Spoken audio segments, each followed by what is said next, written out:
नमस्कार, स्वागत है आपका 18 आवर्स स्वदेश पर। मैं हूं आपके साथ पूजा त्रिपाठी और आप देख रहे हैं आज का बाजार। और आज की क्लोजिंग कैसी रही इस पर हम आगे चर्चा करेंगे और इसके अलावा दिन के दौरान अहम खबरें कौन कौन सी आई हैं इस पर भी आगे हम डिस्कशन करेंगे। और इसी के साथ ही साथ आपको ये बताएंगे कि कमोडिटी मार्केट में अभी तक किस तरह का एक्शन देखने को मिल रहा है। तो चलिए शुरुआत करते हैं आज के बाजार के साथ। और आज हमने देखा कि शुरुआत तो काफ़ी अच्छी हुई थी और निफ्टी ने अगर अपने हाइस की बात करें तो निफ्टी ने 8,300 के पार भी निकला, 334 के लेवल्स भी निफ्टी ने आज छुए। लेकिन उसके बाद सेकेंड हाफ के बाद बाजार में गिरावट बढ़ी और उसके बाद 18,229 का लो भी बाजार ने बनाया। और क्लोजिंग होते होते हम देख रहे हैं कि इस वक्त जो फाइनल क्लोजिंग आई है वो सपाट ही क्लोजिंग देखने को मिली। निफ्टी अगर देखेंगे तो फ्लैटिश था। निफ्टी के मुकाबले बैंक निफ्टी में ज्यादा दबाव था और वहां पर करीब 85 अंकों की गिरावट देखने को मिली है। तो शुरुआत अच्छी हुई थी लेकिन बाजार बंद होते होते क्लोजिंग फ्लैटिश ही हुई है। वहीं सारी बढ़त गंवा दी थी और निफ्टी ऊपरी स्तरों से करीब 100 अंक नीचे गिरकर बंद हुआ। इसके अलावा आज दबाव बनाने का काम किया बाजार में सरकारी बैंकों ने, रियल्टी और पावर शेयरों में आज काफी ज्यादा गिरावट देखने को मिली। वहीं आईटी, ऑटो और फार्मा ने बाजार को संभालने का काम किया। इस बीच एक लिस्टिंग भी हुई थी। मैनकाइंड फार्मा की आज दमदार लिस्टिंग हुई और 20% प्रीमियम पर आज लिस्टिंग हुई मैनकाइंड फार्मा की। और यहाँ पर भी हमने देखा कि शेयर करीब 30% ऊपर चढ़कर बंद हुआ। इसके अलावा कुछ और स्टॉक्स की बात करें जहाँ पर कि एक्शन था, उसमें निफ्टी में चढ़ने वाले शेयरों में डिवीज लैब में आखिरी कुछ घंटों में शानदार तेजी थी, करीब 3% ऊपर की क्लोजिंग वहां पर रही। कोल इंडिया में अच्छी तेजी थी और कल की जो तेजी थी वो आज कल की जो कमजोरी थी उसके बाद आज हमने यहाँ पर रिकवरी देखी। टीसीएस में 1% की बढ़त और इंडसइंड बैंक में भी कल की जो तेजी थी वो आज भी कंटिन्यू रही। निफ्टी में गिरने वाले शेयरों पर नजर डालें तो UPL, SBI, ITC, Bajaj finance जैसे स्टॉक्स आज कमजोरी के साथ कारोबार कर रहे थे। मिड कैप में अगर देखेंगे तो मिड कैप में आज शानदार एक्शन था, लेकिन जब बाजार टूट रहा था तो उसमें मिड कैप और स्मॉल कैप शेयरों में भी गिरावट काफी ज्यादा देखने को मिली। अगर गेनर्स की बात करें तो मदरसन सुमी, ट्यूब इन्वेस्टमेंट, वारुण बेवरेजेस और एल्केम लैब जैसे स्टॉक्स में आज वीकनेस देखने को मिली। वहीं लूजिंग साइड में ओरेकल सॉफ्टवेयर आज नीचे था, आज स्टॉक एक्स डिविडेंड कारोबार करा था, इस वजह से ये वीकनेस आई। इसके अलावा इंडियन बैंक, टाटा टेली और पीएनबी में भी गिरावट जारी थी। खबरों के दम पर और नतीजों के चलते भी काफी सारे स्टॉक्स आज एक्शन में कारोबार कर रहे थे। इसमें टाटा मोटर्स देखिए 52 हफ्ते की नई ऊंचाई पर टाटा मोटर्स पहुंच चुका और 21 फरवरी 2022 के बाद हमने पहली बार 500 रुपए के ऊपर के लेवल्स टाटा मोटर्स में देखे। एमजीएल में भी मजबूत नतीजे आए और उसके चलते यहाँ पर हमने 7% तक की तेजी देखी स्टॉक में। बिरला सॉफ्ट में भी नतीजे अच्छे आए थे जिसके चलते आज यहाँ पर भी तेजी के साथ कारोबार हो रहा था। वहीं इंडिया बुल्स रियल एस्टेट में अगर नजर डालें तो यहाँ पर काफी ज्यादा गिरावट थी, करीब 20% की। और एनसीएलटी के जो इनके नाम एस्टेट्स और एम्बेसी वन के मर्जर पर रोक लग गई जिसके चलते यहाँ पर हमने दबाव देखा। इसके अलावा रेलवे स्टॉक्स जो कि इतने समय से तेजी में थे, आज वहां पर भी प्रेशर हावी है लगातार। आरवीएनएल, आईआरएफसी और इरकॉन जैसे स्टॉक्स आज कमजोरी के साथ कारोबार कर रहे थे। एक और देखिए करीब 7.5% की गिरावट यहां पर भी देखने को मिली। तो ये था मार्केट का एक्शन और आज ग्लोबल चाल को ही फॉलो करते हुए हमने देखा कि भारतीय बाजार भी सपाट ही बंद हुए। जो भी बढ़त थी वो गंवाकर आज फ्लैट क्लोजिंग हमने देखी। अब आगे बढ़ते हैं और कमोडिटी मार्केट में किस तरह का एक्शन था एक बार ये भी समझ लेते हैं। और विश्व मोहन हमारे साथ जुड़ चुके हैं पूरी जानकारी लेकर। विश्व मोहन बताइए। देखिए, सबसे पहले क्रूड से अगर शुरुआत करें तो हमने पिछले हफ्ते जो लोअर लेवल देखा था ब्रेंट क्रूड में $71 का, वहाँ से करीब 8% तक की रिकवरी आ चुकी है। हालांकि उस रिकवरी के बाद आज अब दबाव दिख रहा है, करीब 1% अब ब्रेंट क्रूड नीचे आ गया है। $76 के आसपास ब्रेंट क्रूड में कारोबार हो रहा है। एक खबर तो ये है कि कनाडा में एक वाइल्ड फायर की वजह से वहाँ पर प्रोडक्शन पर काफ़ी असर हुआ है, वहाँ से सप्लाई थोड़ी कम हुई है। साथ ही दूसरी खबर ये है कि ओपेक प्लस के जितने भी मेंबर्स हैं वो 4 जून की अगली बैठक से पहले जो उनको कंप्लाई करना था, जो नियम मानना था कि कितना उत्पादन वो कम करेंगे, उस उत्पादन में कटौती उन्होंने मई के महीने से अतिरिक्त उत्पादन में कटौती शुरू कर दी है। तो इन खबरों का असर यहाँ पर क्रूड कीमतों पर देखने को मिल रहा है। सोने चांदी की अगर बात करें तो सोने चांदी में आज शुरुआती कारोबार में सुस्ती दिख रही है, लेकिन अब धीरे धीरे खरीदारी लौट रही है और डे हाई पे गोल्ड कारोबार कर रहा है, करीब 300 रुपये ऊपर, 61,200 रुपये के ऊपर MCX पर गोल्ड कारोबार कर रहा है। $2035 के आसपास कॉमेक्स पर कारोबार लगातार हो रहा है। चांदी में भी लोअर लेवल पर बाइंग यहाँ पर दिख रही है, 77,000 के ऊपर चांदी यहाँ पर बनी हुई है।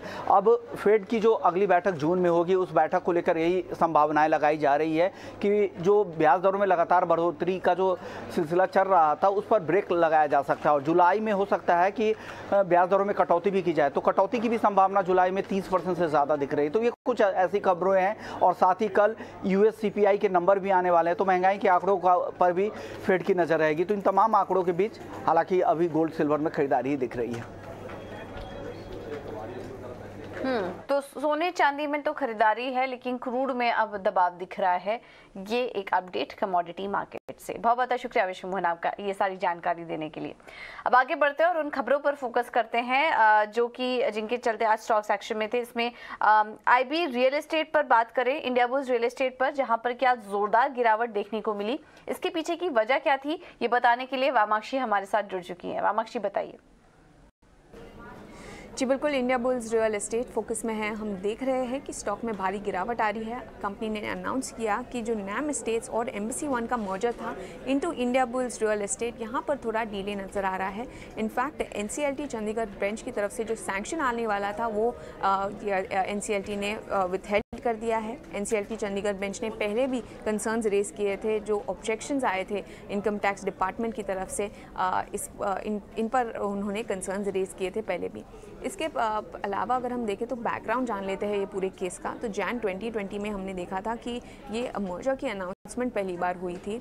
हमने देखा था कि कंबाइंड एंटिटी जो बनने वाली थी वो थी एम्बेसी डेवलपमेंट्स लिमिटेड। ये मर्जर को सीसीआई की तरफ से नॉट ज़रूर मिल गया था फरवरी 2021 में, और इनफैक्ट शेयर होल्डर्स का भी अप्रूवल मिल गया था 1 साल बाद। मगर अगर हम देखें तो मर्जर ऑलरेडी सैंक्शन हो चुका है एनसीएलटी बेंगलुरु बेंच से, मगर एनसीएलटी चंडीगढ़ से अभी भी अप्रूवल बाकी था। और आज हम देख रहे हैं कि ये मर्जर के प्रोसेस में थोड़ा डिले आया है, क्योंकि वो सैंक्शन एनसीएलटी चंडीगढ़ बेंच की तरफ से विथहेल्ड हो गया है, और उसी के चलते हम देख रहे हैं कि स्टॉक में भारी गिरावट नजर आ रही है। इनफैक्ट डेज हाई से स्टॉक करीब 19% टूटा है। बिल्कुल, बहुत बहुत शुक्रिया वामाक्षी आपका ये सारी जानकारी देने के लिए। चलिए एक छोटे से ब्रेक के लिए रुकेंगे, आप बने रहिए हमारे साथ। ब्रेक के बाद कुछ और भी खबरों पर फोकस करेंगे।